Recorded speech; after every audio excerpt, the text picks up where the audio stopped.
Akkineni Naga Chaitanya Samantha 2021లో divorce తీసుకున్న సంగతి తెలిసిందే.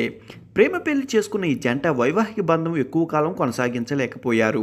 విడిపోయిన తర్వాత నాగచైతన్య మరో హీరోయిన్ శోభితా ధూళిపాలను రెండో పెళ్లి చేసుకున్నాడు.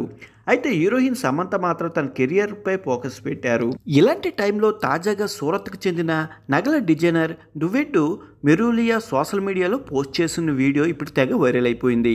అందులో ఆయన సమంత ఎంగేజ్మెంట్ రింగ్ను అందమైన లాకెట్గా మార్చుకుందని పేర్కొన్నారు. అయితే ఆ వార్త నిజమేనని సమాచారం. నాగచైతన్యతో విడాకులు తీసుకున్న తర్వాత ఆమె తన ప్రిన్సెస్ కట్ డైమండ్ ఎంగేజ్మెంట్ రింగ్ను లాకెట్గా మార్చుకుంది.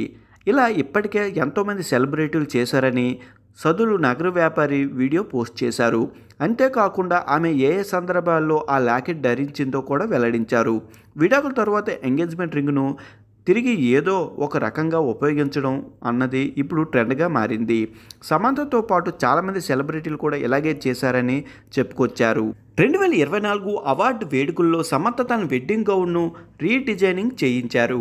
ధరించిన సమంత డిజైనర్ క్రేస్రా బజాజ్ సమంత వెడ్డింగ్ గౌన్ను రీడిజైన్ చేశారు. అప్పట్లో సమంత నాగచైతన్యపై పగ తీర్చుకోవడానికి ఇలా చేసిందని కామెంట్లు వినిపించాయి. కానీ సమంత మాత్రం దాన్ని పాజిటివ్గా